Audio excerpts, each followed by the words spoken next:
누가복음서 22장.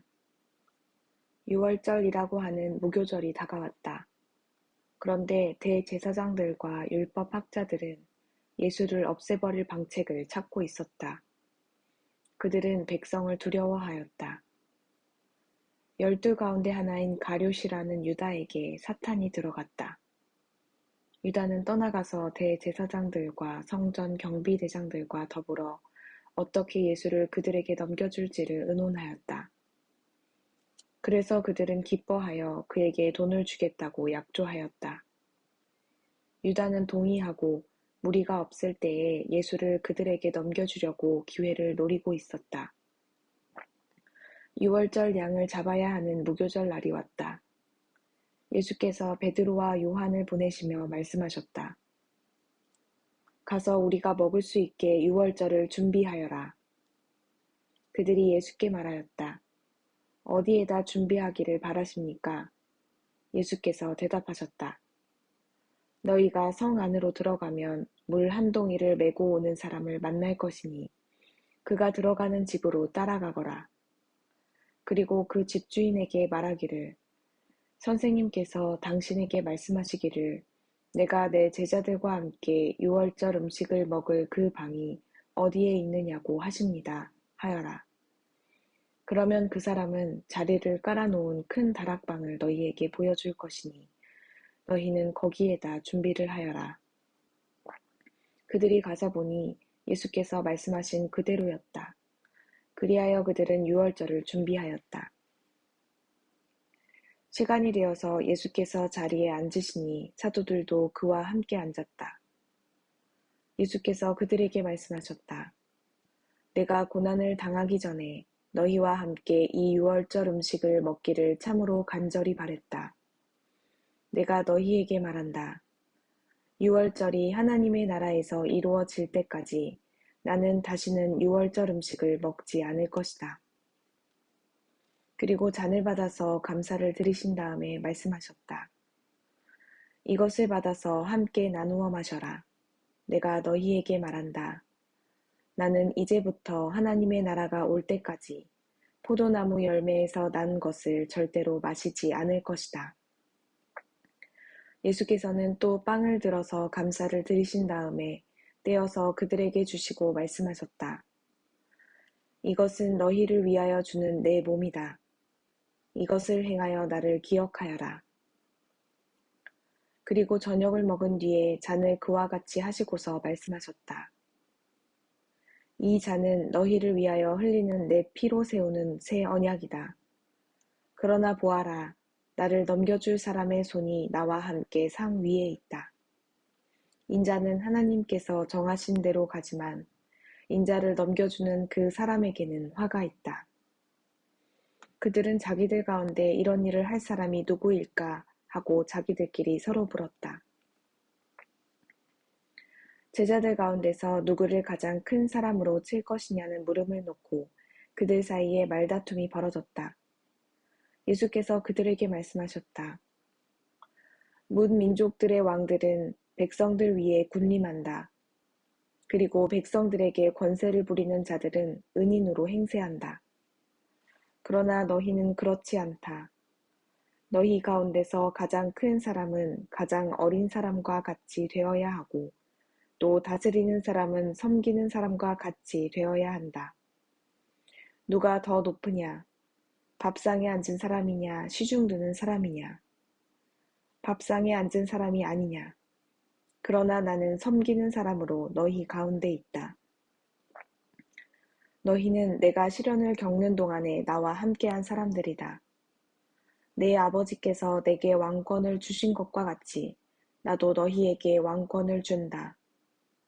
그리하여 너희가 내 나라에 들어와 내 밥상에서 먹고 마시게 하고 옥좌에 앉아서 이스라엘의 12지파를 심판하게 하겠다. 시몬아 시몬아 보아라. 사탄이 밀처럼 너희를 체질하려고 너희를 소나기에 넣기를 요구하였다. 그러나 나는 내 믿음이 꺾이지 않도록 너를 위하여 기도하였다. 내가 다시 돌아올 때에는 내 형제를 굳세게 하여라. 베드로가 예수께 말하였다. 주님, 나는 감옥에도 죽는 자리에도 주님과 함께 갈 각오가 되어 있습니다. 그러나 예수께서 말씀하셨다. 베드로야, 내가 네게 말한다. 오늘 닭이 울기 전에 내가 3번 나를 모른다고 할 것이다. 예수께서 제자들에게 말씀하셨다.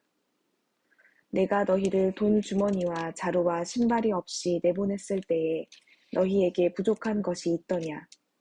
그들이 대답하였다. 없었습니다. 예수께서 그들에게 말씀하셨다. 이제는 돈 주머니가 있는 사람은 그것을 챙겨라. 또 자루도 그렇게 하여라. 그리고 칼이 없는 사람은 옷을 팔아서 칼을 사라. 내가 너희에게 말한다. 그는 무법자들과 한 패로 몰렸다고 하는 이 성경 말씀이 내게서 반드시 이루어져야 한다. 과연 나에 관하여 기록한 일은 이루어지고 있다. 제자들이 예수께 말하였다. 주님 보십시오. 여기에 칼 2자루가 있습니다. 예수께서 그들에게 말씀하시기를 넉넉하다 하셨다. 예수께서 나가시어 늘 하시던 대로 올리브산으로 가시니 제자들도 그를 따라갔다. 그곳에 이르러서 예수께서 제자들에게 말씀하시기를 시험에 빠지지 않도록 기도하여라 하신 뒤에 그들과 헤어져서 돌을 던져서 닿을 만한 거리에 가서 무릎을 꿇고 이렇게 기도하셨다. 아버지, 만일 아버지의 뜻이면 내게서 이 잔을 거두어 주십시오. 그러나 내 뜻대로 되게 하지 마시고 아버지의 뜻대로 되게 하여 주십시오. 그때 천사가 하늘로부터 그에게 나타나서 힘을 북돋우어 드렸다. 예수께서 고뇌에 차서 더욱 간절히 기도하시니 땀이 핏방울같이 되어서 땅에 떨어졌다. 기도를 마치고 일어나 제자들에게로 와서 보시니 그들이 슬픔에 지쳐서 잠들어 있었다. 그래서 그들에게 말씀하셨다. 왜들 자고 있느냐? 시험에 빠지지 않도록 일어나서 기도하여라. 예수께서 아직 말씀하고 계실 때에 한 무리가 나타났다. 12 가운데 하나인 유다라는 사람이 그들의 앞장을 서서 왔다. 그는 예수께 입을 맞추려고 가까이 왔다. 예수께서 그에게 말씀하셨다. 유다야, 너는 입맞춤으로 인자를 넘겨주려고 하느냐? 예수의 둘레에 있는 사람들이 사태를 보고서 말하였다. 주님, 우리가 칼을 쓸까요? 그 가운데 한 사람이 대제사장의 종의 오른쪽 귀를 쳐서 떨어뜨렸다. 예수께서 말씀하시기를 그만해 두어라 하시고 그 사람의 귀를 만져서 고쳐주셨다. 그런 다음에 자기를 잡으러 온 대제사장들과 성전 경비대장들과 장로들에게 말씀하셨다. 너희가 강도를 잡듯이 칼과 몽둥이를 들고 나왔느냐? 내가 날마다 성전에서 너희와 함께 있었으나 너희는 내게 손을 대지 않았다. 그러나 지금은 너희의 때요 어둠의 권세가 판을 치는 때다. 그들은 예수를 붙잡아서 끌고 대제사장의 집으로 데리고 갔다. 그런데 베드로는 멀찍이 떨어져서 뒤따라갔다. 사람들이 뜰 한가운데 불을 피워놓고 둘러앉아 있는데 베드로도 그들 가운데 끼어 앉아 있었다.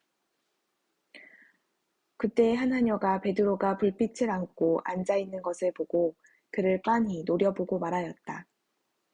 이 사람도 그와 함께 있었어요. 그러나 베드로는 그것을 부인하여 이렇게 말하였다. 여보시오, 나는 그를 모르오. 조금 뒤에 다른 사람이 베드로를 보고서 말했다. 당신도 그들과 한패요. 그러나 베드로는 이 사람아, 나는 아니란 말이오. 하고 말하였다. 그리고 1시간쯤 지났을 때에 또 다른 사람이 강경하게 주장하였다. 틀림없이 이 사람도 그와 함께 있었소. 이 사람은 갈릴리 사람이니까요. 그러나 베드로는 이렇게 말하였다. 여보시오, 나는 당신이 무슨 소리를 하는지 모르겠소. 베드로가 아직 말을 채 끝내기도 전에 닭이 곧 울었다. 주님께서 돌아서서 베드로를 똑바로 보셨다. 베드로는 주님께서 자기에게 오늘 닭이 울기 전에 내가 3번 나를 모른다고 할 것이다 하신 그 말씀이 생각났다. 그리하여 그는 바깥으로 나가서 비통하게 울었다.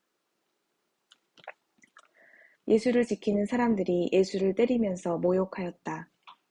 또 그들은 예수의 눈을 가리고 말하였다.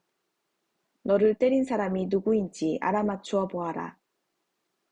그들은 그 밖에도 온갖 말로 모욕하면서 예수에게 욕설을 퍼부었다. 날이 밝으니 백성의 장로회, 곧 대제사장들과 율법학자들이 모여서 예수를 그들의 공회로 끌고 가서 이렇게 말하였다. 그대가 그리스도이면 그렇다고 우리에게 말해주시오. 예수께서 그들에게 말씀하셨다. 내가 그렇다고 여러분에게 말하더라도 여러분은 믿지 않을 것이오. 내가 물어보아도 여러분은 대답하지 않을 것이오. 그러나 이제부터 인자는 전능하신 하나님의 오른쪽에 앉게 될 것이오. 그러자 모두가 말하였다. 그러면 그대가 하나님의 아들이오? 예수께서 그들에게 말씀하셨다. 내가 그라고 여러분이 말하고 있소. 그러자 그들은 말하였다. 이제 우리에게 무슨 증언이 더 필요하겠소? 우리가 그의 입에서 나오는 말을 직접 들었으니 말이오.